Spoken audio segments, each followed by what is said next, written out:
the most news in the morning. CNN's American Morning, weekday 6 a.m. Eastern.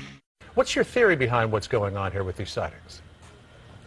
Documents released via the Freedom of Information Act confirm that these types of incidents have occurred going back to 1948.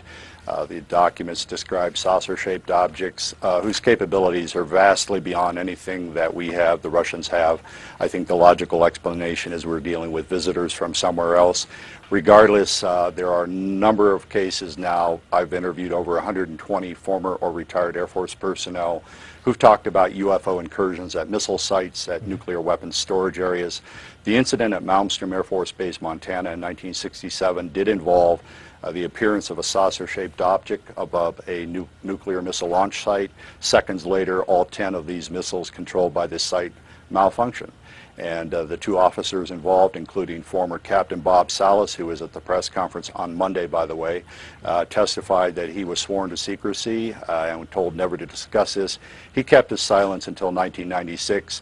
All the gentlemen who appeared with me at the press club believe the American people have a right to know the facts. But they didn't necessarily believe that theory about why those 10 nuclear sites were deactivated. Why do you believe so strongly that that was truly happening and that it was the result of UFOs as opposed to, let's just say, a malfunction or a military exercise? Well, what you've just said is not entirely correct. They all agree that there was no technical explanation for what occurred. In fact, the engineering reports from Boeing Corporation stated just that. In fact, all 7 of the persons who appeared with me believe that we are dealing with extraterrestrials. Some of them stated it explicitly at the press conference.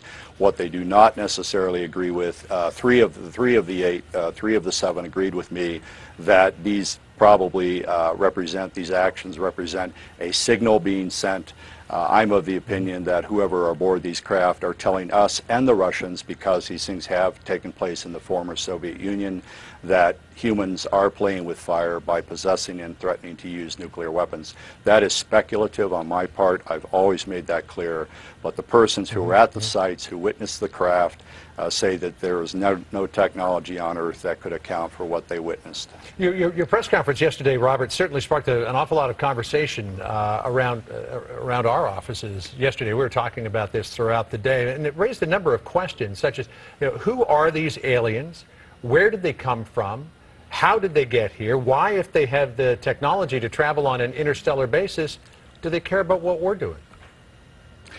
I have a book called UFOs and Nukes. I devote an entire chapter to attempting to answer the questions you've just asked. I think most of the answers to those questions are in the realm of speculation, frankly. We don't know. The people at the Pentagon and the CIA and the Kremlin may know the answers to your questions. However, what I simply point out is that you have countless incidents now, and I've investigated over 100 of them and have over 100 witnesses, indicate that craft of vastly superior capabilities have been monitoring the U.S. nuclear arms program since the 1940s, and on occasion, according to these ex-military personnel, have tampered with the weapons. What I also point out is the persons who spoke with me on Monday, by the way, again at the press club, were persons who were vetted by the U.S. government to launch or otherwise operate weapons of mass destruction. Right. These are clearly level-headed persons that are now saying that UFOs have shut down our nuclear weapons. Well, so the question remains then, I mean, this has been the subject of conspiracy theories for decades, as you referred to the Freedom of Information Act freeing up some of this testimony so that people can read it. What does the government have to gain by blanket denying that we've ever been visited by UFOs?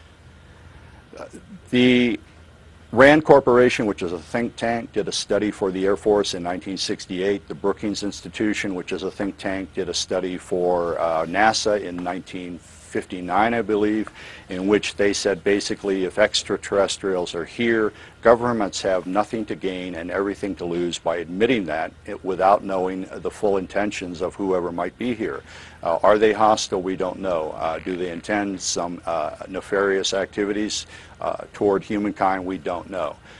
So basically, you know, the odds that the U.S. government is going to admit that there are craft flying around American airspace that run rings around our own aircraft, literally, and we hope they're friendly because we can't control them, and oh, by the way, they seem to be interested in our nuclear weapons and seem to be shutting them down from time to time.